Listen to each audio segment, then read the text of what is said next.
अगर आपने अब तक हमारे चैनल को सब्सक्राइब नहीं किया है तो सब्सक्राइब करके ऑल नोटिफिकेशन का बटन दबा दीजिए ताकि जब भी कोई नई वीडियो आए आप उसे देख पाए सबसे पहले। नमस्कार सर। नमस्कार जी। सर क्या नाम है आपका? मेरा नाम हरबीर शर्मा है। हरबीर शर्मा जी, आप कहाँ से हैं? मैं उत्तर प्रदेश, जिला मुजफ्फरनगर, कस्बा शाहपुर का रहने वाला हूँ। हरबीर जी, संत रामपाल जी महाराज से नाम दीक्षा आपने कब ली? नाम दीक्षा तो मैंने 2017 30 जुलाई 2017 को ली थी। संत रामपाल जी महाराज से नाम दीक्षा लेने से पहले क्या आप कोई भक्ति साधना भी करते थे?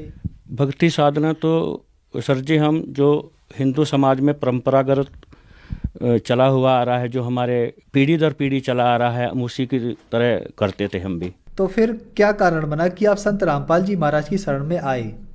देखो जी, कारण उसका यह है, कारण बड़ा भी है, लेकिन कारण को मैं आपके सामने एक छोटे शब्दों में रखूँगा। मैं सन 2002 में मैं डिफेंस पर्सनल हूँ, आर्मी से मैं रिटायर हुआ हूँ, और 2002 में रिटायर होने के बाद फिर मैं बिजली विभाग में नौकरी करना शुरू किया था। तो जैसे 2002 में मैं आर्मी की सर्विस से रिटायर होकर का आया तो भगतमती की मेरी तबीयत ठीक नहीं रहती थी, और जब तबीयत ठीक नहीं रहती तो मैंने डॉक्टरों को भी दिखाया और मैंने तांत्रिक वांत्रिकों को भी दिखाया, लेकिन कहीं भी बात नहीं बनी। जब कहीं भी बात नहीं बनी तो मैं एक अव्यवस्था पैदा हुई मेरे अंदर। अव्यवस्था पैदा हुई तो हमने क्या काम किया, घर के अंदर ही हमने एक कीर्तन प्रोग्राम का सिलसिला चालू किया। कीर्तन प्रोग्राम का जैसे सिलसिला चालू किया और वहाँ पर भक्तजन आने शुरू हो गए और कुछ स्ट्रेंथ बढ़ने शुरू हो गए, तो वहाँ उस स्ट्रेंथ में एक भगत जी आ गए हमारे पास। तो एक दिन उन्होंने हमारे को बताया, बोले भाई ये तो तुम सब गलत कार्रवाई कर रहे हो। अब हमने उनसे जानना चाहा कि सही क्या, तो तब उन्होंने हमारे को एक बुक दी थी गीता तेरा ज्ञान अमृत। गीता तेरा ज्ञान अमृत जो पढ़ी हमने बुक, सर जी आप यकीन करो हमारे पैरों के नीचे से मिट्टी निकल गई। और रात भर में, जिस दिन वह मुझे बुक मिली थी तो मैंने रात भर उसको पढ़ा, सुबह 4 बजे तक।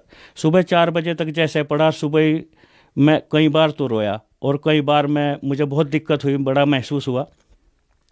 तो मैं सुबह लैट्रिन बाथरूम के लिए गया। बाथरूम में भी मेरे दिमाग में ऐसी बात रही कि कभी कोई इस बुक को ना उठा ले।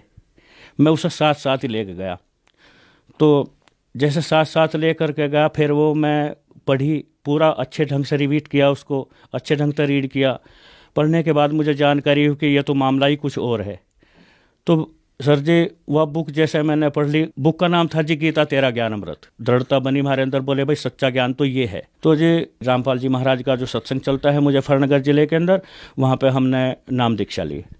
सर, संत रामपाल जी महाराज से नाम दीक्षा लेने के बाद क्या आपको कुछ लाभ भी प्राप्त हुए? जी लाभ तो ये हुआ सर जी कि सबसे बड़ा लाभ तो मेरा ये हुआ कि सतयुग से लगा करके अब तक जो ऋषि महर्षि थे 1,000 साल तपस्या करके चले गए, उनको मोक्ष मार्ग नहीं मिला, और हमारे को आज मोक्ष मार्ग की जानकारी हुई। मनुष्य जन्म का औचित्य क्या है, मनुष्य जन्म के औचित्य के बारे में मुझे जानकारी हुई, ये हमारे को लाभ हुआ सबसे बड़ा तो।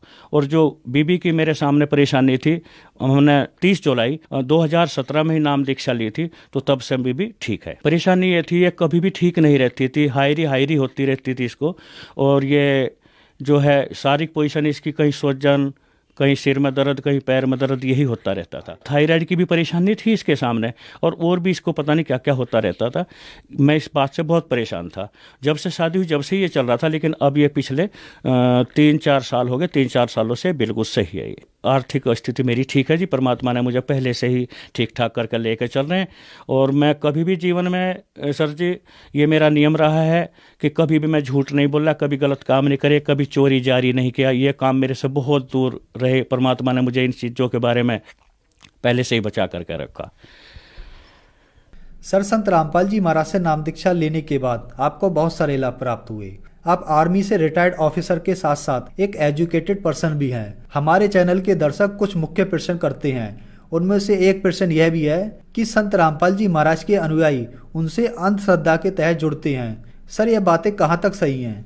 देखो जी, जितना भी अंधश्रद्धा और श्रद्धा की भक्ति है, जो अब से पहले हम जुड़े हुए थे वो थी अंधश्रद्धा भक्ति, लेकिन अब जो जुड़े हैं हम पवित्र सदग्रंथों के आधार पर, संत रामपाल जी महाराज जो हमारे को सच्चा ज्ञान बता रहे हैं, वो पूर्ण परमात्मा के आधार पर पूर्ण परमात्मा की जानकारी दे रहे हैं। पूर्ण परमात्मा कौन है, कहाँ पर विराजमान है, किस विधि से मिलेंगे, कैसे हमारे को मोक्ष मिलेगी, ये सारा विधान, सारा मोक्ष मार्ग संत रामपाल जी महाराज के पास सेफ है, सुरक्षित है। उसकी जानकारी लेनी पड़ेगी हमारे को, तब हमारा मोक्ष होगा।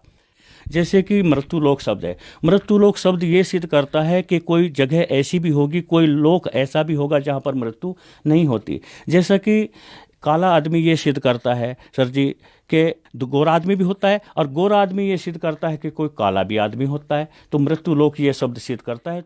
सर, आप आर्मी से रिटायर्ड ऑफिसर हैं और उसके साथ साथ आप एक ब्राह्मण समाज से भी बिलोंग करते हैं। संत रामपाल जी महाराज के बारे में अक्सर यह भी कहा जाता है कि संत रामपाल जी महाराज से अगर नाम दीक्षा लेनी है तो देवी देवताओं की पूजा छोड़नी पड़ेगी। सर, हम आपसे पूछना चाहते हैं, क्या यह बातें सही हैं?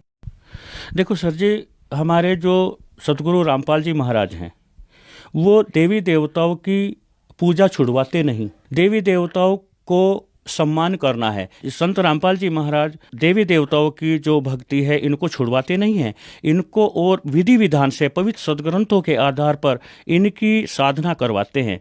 और परमात्मा ही, हमारे पवित्र सदग्रंथों के अंदर प्रमाण है कि परमात्मा ही पूजनीय योग्य हैं। सर, संत रामपाल जी महाराज से नाम दीक्षा कैसे प्राप्त की जा सकती है? देखो जी, परमात्मा ने आजकल, संत रामपाल जी महाराज ने आजकल के दिनों में हर जिले के अंदर दीक्षा केंद्र खोले हुए हैं। दीक्षा केंद्र खोले हुए हैं और वहाँ पर जाए और नाम दीक्षा लें, निःशुल्क दीक्षा लें, फ्री में दीक्षा मिलती है और मोक्ष करवा में। धन्यवाद सर। सत साहिब।